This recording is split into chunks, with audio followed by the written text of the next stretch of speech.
cold bones. Yeah, that's my ನಾನು ಮಳವಳ್ಳಿ ಮಂಜ ಮಾತಾಡ್ತಾ ಇರೋದು. ಈ ವಿಡಿಯೋದಲ್ಲಿ ಏನಪ್ಪ ಅಂದರೆ ಕೇಂದ್ರ ಸರ್ಕಾರದಿಂದ ಈಗ ಒಂದು ಹೊಸ ಯೋಜನೆ ಮಾಡಿದ್ದಾರೆ. ಇದು ಯಾವುದಕ್ಕೆ ಸಂಬಂಧಪಟ್ಟಿರೋದು ಅಂದರೆ ಆಲ್ರೆಡಿ ನೀವು ತಮ್ಲೈನ್ ನೋಡಿರ್ತೀರ. ಇದು ರೇಷನ್ ಅಂದರೆ ಅಕ್ಕಿಗೆ ಸಂಬಂಧಪಟ್ಟಿರೋದು. ಅಕ್ಕಿ ಏನು ಇವಾಗ ರೈಟು ತುಂಬ ಜಾಸ್ತಿ ಆಗ್ತಾಯಿದೆ. ಅಕ್ಕಿ ರೇಟೆಲ್ಲ ತುಂಬ ಜಾಸ್ತಿ ಆಗ್ತಿದೆ, ಈಗೆಲ್ಲ ನಿಮಗೆ ಗೊತ್ತು. ಮತ್ತು ಈಗ ರೇಷನ್ ಅಂಗಡಿಗಳಲ್ಲಿ ಯಾರ್ಯಾರಿಗೆ BPL ಕಾರ್ಡ್ ಇತ್ತು, APL ಕಾರ್ಡ್ ಇತ್ತು, APL ಕಾರ್ಡ್ ಕೊಡಲ್ಲ ಬಿಡಿ, BPL ಕಾರ್ಡು ಮತ್ತು ಅಂತ್ಯೋದಯ ಕಾರ್ಡು ಯಾರ ಹತ್ರ ಇತ್ತು ಅವ್ರಿಗೆಲ್ಲ ರೇಷನ್ ಕೊಡ್ತಾಯಿದ್ರು. ಬಟ್ ಫಸ್ಟು 10 kg ಕೊಡ್ತಾಯಿದ್ರು, ಇವಾಗೆಲ್ಲ ಬರೀ 3 kg ಅಕ್ಕಿ 2 kg ರಾಗಿ ಕೊಡೋಕ್ಕೆ ಶುರು ಮಾಡಿದ್ದಾರೆ.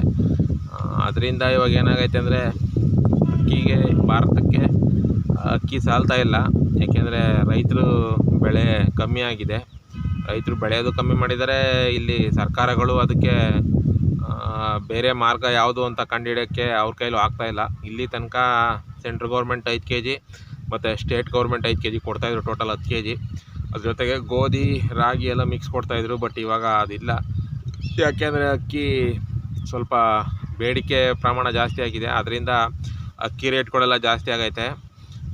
ಈಗ ಫಸ್ಟು 25 kg ಮೂಟೆಗೆಲ್ಲ 1200 1300 ರೂಪಾಯಿಗೆಲ್ಲ ಒಳ್ಳೆ ಅಕ್ಕಿ ಸಿಗ್ತಾಯಿತ್ತು.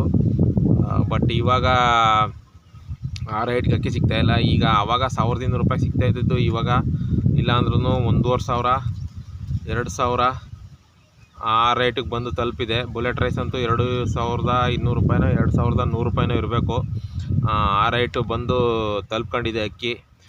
ಅದರಿಂದ ಈಗ ಭಾರತ ಸರ್ಕಾರ ಏನು ಮಾಡಿದೆ, ಇದನ್ನು ನಿಯಂತ್ರಣ ಮಾಡೋಕ್ಕೋಸ್ಕರ ಬಡ ಜನಕ್ಕೆ ಅನುಕೂಲವಾಗಲಿ ಅಂತ ಅಂದ್ಬಿಟ್ಟು ಈ ಸತಿ ಏನು ಇದಾಯಿತು, ಬಜೆಟ್ ಆಯಿತು. ಆ ಬಜೆಟ್ನಲ್ಲಿ ಇವಾಗ ಈ ಒಂದು ಅಕ್ಕಿ ಬಗ್ಗೆ ಒಂದು ಘೋಷಣೆ ಮಾಡಿದೆ. ಆ ಘೋಷಣೆ ಏನಪ್ಪ ಅಂದರೆ ಬಡ ಜನಕ್ಕೆ ಕೇವಲ 29 ರೂಪಾಯಿಗೆ, ಕೇವಲ 29 ರೂಪಾಯಿ 1 kg ಹಂಗೆ ಅಕ್ಕಿ ಸಪ್ಲೈ ಮಾಡಬೇಕು ಅಂತ ಅಂದ್ಬಿಟ್ಟು ಇದೊಂದು ಯೋಜನೆ ತಂದಿದೆ. ಈ ಯೋಜನೆಯಲ್ಲಿ ಏನಪ್ಪ ಅಂತಂದರೆ 29 ರೂಪಾಯಿಗೆ 1 kg ಅಕ್ಕಿ ಥರ 5 kg ಪ್ಯಾಕೆಟು ಮತ್ತು 10 kg ಪ್ಯಾಕೆಟು, 5 kg ಪ್ಯಾಕೆಟ್ ಇರ್ತದೆ ಮತ್ತು 10 kg ಪ್ಯಾಕೆಟ್ ಇರ್ತದೆ. ರೇಟು 29 ರೂಪಾಯಿ kg ಇರ್ತದೆ. ಅದರಿಂದ 5 kg ಪ್ಯಾಕೆಟ್ಗಾದರೆ 30 60 90 120 150 ರೂಪಾಯಿ, 150 ರೂಪಾಯಿ ಆಗುತ್ತೆ. 5 kgಗೆ 150 ಆಗುತ್ತೆ, 10 kgಗೆ 300 ರೂಪಾಯಿ ಆಗುತ್ತೆ. ಆ ಥರ 5 kg 10 kg ಪ್ಯಾಕೆಟಲ್ಲಿ ಮಾರಬೇಕು ಅಂತ ಡಿಸೈಡ್ ಮಾಡಿದೆ ಕೇಂದ್ರ ಸರ್ಕಾರದಿಂದ. ಈಗ ಎಲ್ಲಿ ಸಿಗ್ತದಪ್ಪ ಅಂತಂದರೆ ಆನ್ಲೈನಲ್ಲಿ ನೀವು ಬುಕ್ ಮಾಡ್ಕೋಬೋದು. ಕಾಮರ್ಸ್ ವೆಬ್ಸೈಟ್ಗಳು ಯಾವ ಇದ್ದಾವೆ ಆನ್ಲೈನು, ಅಲ್ಲಿ ಬುಕ್ ಮಾಡ್ಕೋಬೋದು. ಅಲ್ಲಿ ಬೇಡ ಅಂತಂದರೆ ಮಾಮೂಲಿ ಚಿಲ್ಲರೆ ವ್ಯಾಪಾರ ಎಲ್ಲಿ ಮಾಡ್ತಾರೆ ಅಕ್ಕಿಗಳು ಅವು ಇವು ಅಲ್ಲೆಲ್ಲ ಕಡೆನೂ ಸಿಗೋ ಥರ ಮಾಡ್ತಾರೆ. ಅದು ನೆಕ್ಸ್ಟ್ ತಿಂಗಳಿಂದ ಎಲ್ಲ ಕಡೆ ಬರುತ್ತೆ ಅಂತ ಹೇಳ್ತಾ ಇದ್ದಾರೆ ಅಕ್ಕಿನ. ಇದನ್ನು ಈ ಮಾತನಾಡಿರೋರು ಯಾರಪ್ಪ ಅಂತಂದರೆ ಕೇಂದ್ರ ಆಹಾರ ಕಾರ್ಯದರ್ಶಿಗಳಾಗಿರತಕ್ಕಂಥ ಸಂಜೀವ್ ಚೋಪ್ರಾರವರು, ಕೇಂದ್ರ ಆಹಾರ ಕಾರ್ಯದರ್ಶಿ ಆಗಿರೋ ಸಂಜೀವ್ ಚೋಪ್ರಾ ಅವರು ಈ ವಿಚಾರವನ್ನು ತಿಳಿಸವ್ರೆ.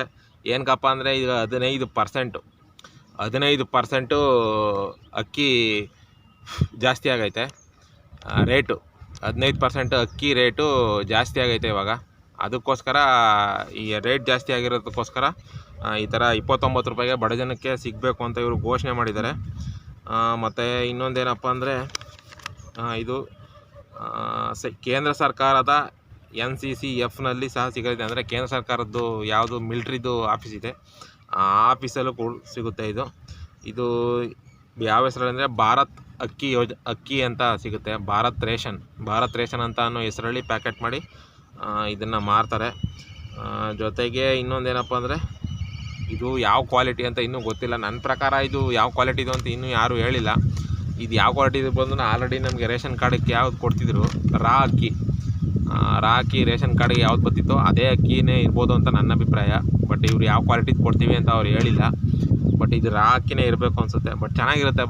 ರೇಷನ್ ಅಕ್ಕಿ ನೀವೇನು ತಿಂತಿದ್ರಿ ಅದೇ ರೇಷನ್ ಅಕ್ಕಿ ಇವಾಗ ನಿಮಗೆ ಸಿಗ್ತದೆ ಅಂತ ಹೇಳ್ಬೋದು. ಅದೇ ರೇಷನ್ ಅಕ್ಕಿನೇ ಇವಾಗ ಮತ್ತೆ ನಿಮ್ಗೆ 29 ರೂಪಾಯಿಗೆ ಕೊಡ್ತಾಯಿದ್ದಾರೆ.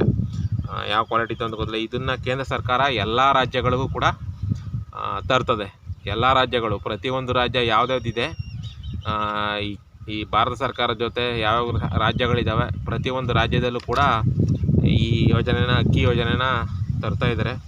ಈ ಯೋಜನೆ ಯೋಜನೆ, ಭಾರತ್ ಅಕ್ಕಿ ಯೋಜನೆ ಅಂತ ಒಂದು ಹೆಸರಿನಲ್ಲಿ ಈ ಯೋಜನೆನ ಘೋಷಣೆ ಮಾಡಿದ್ದಾರೆ. ಮುಂದಿನ ದಿನಗಳಲ್ಲಿ ಈಗ ಇದು ಚೆನ್ನಾಗಿ ಆಗ್ಬೋದು ಅಂತ ನನಗನ್ನಿಸುತ್ತೆ. ಏನಕ್ಕಪ್ಪ ಅಂತಂದರೆ ಈಗ ಬಡ ಜನಕ್ಕೆ ಈಗ 2,000 3,000 ಕೊಟ್ಟು ತಗೊಂಡು ಊಟ ಮಾಡೋಕ್ಕಾಗಲ್ಲ. ಕೂಲಿ ಕಾರ್ಮಿಕರಿದ್ದಾರೆ, ಗಾರೆ ಕೆಲಸ ಮಾಡೋರು ಮತ್ತು ಪೇಂಟ್ ಹೊಡಿಯೋರು ಈ ಥರ ಇದ್ದರು. ಅವರು ಏನೋ ರೇಷನ್ ಅಕ್ಕಿ ಕೊಡ್ತಿದ್ರು, ಅದನ್ನು ತಿಂತಾಯಿದ್ರು. ಈಗ ಅವರು 2,000 3,000 ಕೊಟ್ಟು ಅಕ್ಕಿನ 25 kg ತಗೊಂಡು ತಿನ್ನೋಕ್ಕಾಗಲ್ಲ. ಅದರಿಂದ ಈ ಯೋಜನೆ ಅಂಥವ್ರಿಗೆಲ್ಲ ತುಂಬ ಹೆಲ್ಪ್ ಆಗುತ್ತೆ. ಇದು ನೆಕ್ಸ್ಟ್ ತಿಂಗಳಿಂದ ಬರುತ್ತೆ ಏನೋ ಗೊತ್ತಿಲ್ಲ, ನೆಕ್ಸ್ಟ್ ವಾರ ಅಂತ ಹೇಳಿದ್ರು. ಬಟ್ ನನ್ನ ಪ್ರಕಾರ ನೆಕ್ಸ್ಟ್ ಏಪ್ರಿಲಿಂದ ಬರ್ಬೋದು ಅನಿಸುತ್ತೆ. ಯಾಕೆಂದರೆ ಹೊಸ ವರ್ಷ ಆವಾಗಿಂದ ನಮಗೆ ಆರಂಭ ಆಗುತ್ತೆ ಅಲ್ವಾ. ಮಾರ್ಚ್ ಮುಗಿದು ಏಪ್ರಿಲ್ಗೆ ಹೊಸ ವರ್ಷದಿಂದ ಆರಂಭ ಆಗುತ್ತೆ, ಹೊಸ ಮಾಸಿಕ ವರ್ಷ. ಆ ವರ್ಷದಿಂದ ಇದನ್ನು ಅಪ್ಲೈ ಮಾಡ್ಬೋದು ಅಂತ ನಾನು ಅಂದ್ಕೊಂಡಿದ್ದೀನಿ. ಇಷ್ಟು ಸ್ನೇಹಿತರೆ, ಈ ಭಾರತ್ ಅಕ್ಕಿ ಯೋಜನೆ ಬಗ್ಗೆ ಇದೊಂದು ಇನ್ಫಾರ್ಮೇಷನ್ ವೀಡಿಯೋ ಇತ್ತು, ಇದು ಹಾಕಿದ್ದೀನಿ. ಈ ವಿಡಿಯೋ ನೋಡಿದ್ದಕ್ಕೆ ಥ್ಯಾಂಕ್ಸ್.